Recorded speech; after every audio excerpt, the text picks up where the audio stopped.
Bonjour, docteur Jean-Claude Monchoura. Dans la série de mes vidéos sur l'anatomie du tube digestif, je vous présente dans cette vidéo l'anatomie du segment jéjuno-iléal. L'objectif, c'est de reconnaître et d'illustrer l'anatomie du segment jéjuno-iléal. Le contexte du tube digestif est classique. Comme vous le voyez, le segment iléo-jéjunal suit directement le duodénum. Et avant, on a l'estomac, l'ésophage et la cavité buccale. Après le segment jéjuno-iléal, on a le côlon et le rectum. Le segment iléo-jéjunal, pour apprendre son anatomie, on va suivre le plan ci-après. La définition et la situation, la disposition, les dimensions du segment jéjuno-iléal, la configuration externe, sa structure histologique, sa configuration interne, ses moyens de fixité. On va revenir sur ces rapports avec les autres organes et enfin la vascularisation, drainage lymphatique et l'innervation du segment jéjuno-iléal. Définition. Le segment jéjuno-iléal s'étend de l'angle duodéno-jéjunal à la valve iléo-cécale. Il comporte deux segments, le segment proximal jéjunum qui a 2/5 et le segment terminal, l'iléon qui représente 3/5 inférieur. Il occupe l'étage sous-mésocolique de l'abdomen et sa fonction essentielle est la digestion et l'absorption des aliments. Voilà. Sa disposition générale est telle que on a des anses flottantes en général, 15 à 16 anses, dont 5 groupes disposés de façon verticale, droit et gauche, qui sont latéraux, horizontales, supérieur et inférieur, et un groupe central. Chaque anse a la forme en U, sa concavité se dirige vers la ligne médiane et ses branches sont en contact les unes des autres. Les dimensions du segment iléo-jéjunal sont telles qu'on a une longueur de 5 à 6 mètres en moyenne. Elle est reliée à la racine du mésentère qui mesure environ 15 cm de long.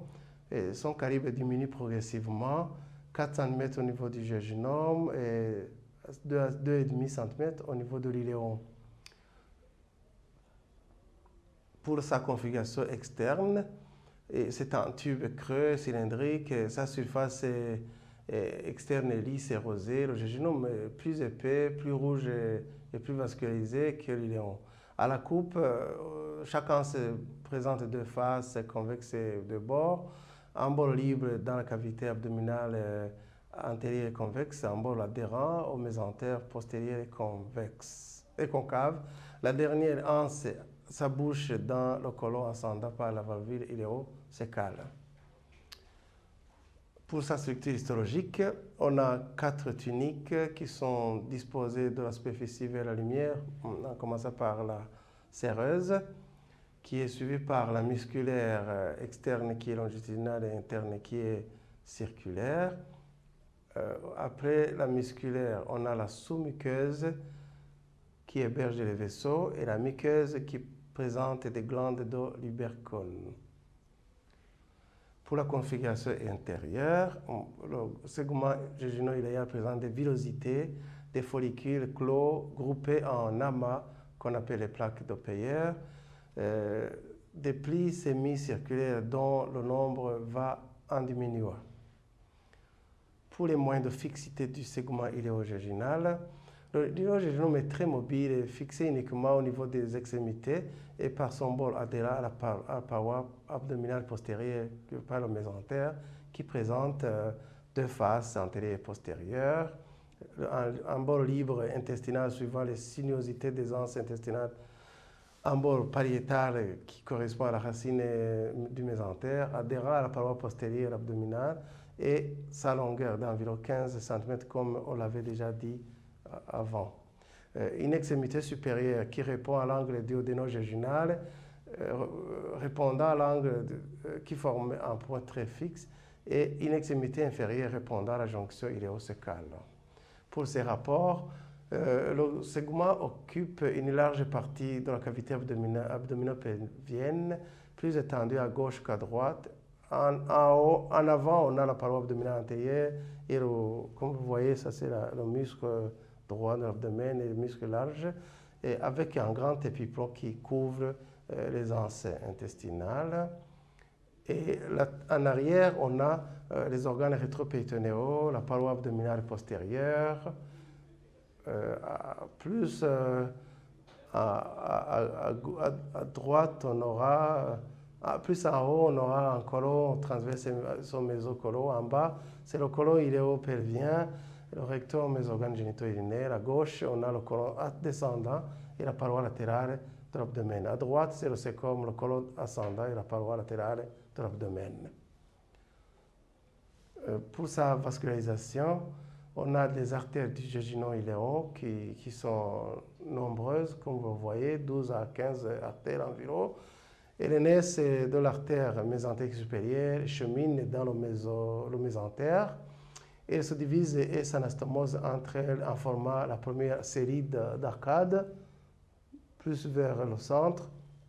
Et plus on avance, ces artères vont s'anastomoser en suivant la convexité de chaque arcade et former une deuxième série d'arcades et ainsi de suite jusqu'au niveau c'est environ 3 séries d'arcades qui sont constituées avant que les vaisseaux gagnent l'intestin. Et la dernière série forme des vaisseaux droits qui abordent le bord adhérent.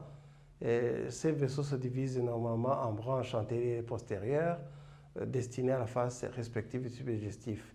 Vous comprenez pourquoi, s'il y a par exemple un obstacle sur les vaisseaux, le segment va nécroser en bloc en fait. Voilà. Pour son drainage lymphatique, plutôt pour son drainage, le retour veineux, on aura un retour qui va vers la veine mésentérique supérieure selon une disposition analogue à celle des artères jéjuno-iléales. Le drainage lymphatique est assuré par des troncs intestinaux directement ou par l'intermédiaire des groupes lymphatiques mésentériques, pré-aortiques et latéro-aortiques gauche. Le long de leur trajet se dispose de nombreux ganglions lymphatiques mésentériques placés le long de l'insertion du mésentère ou dans le mésentère même. Ils se distinguent en groupes périphériques, intermédiaires et central. L'ensemble va se diriger vers le tronc lymphatique lombaire gauche ou carrément vers la système de Pecq. Pour les nerfs du jejunum-iléon, ils proviennent du plexus cœliaque par le plexus mésentérique supérieur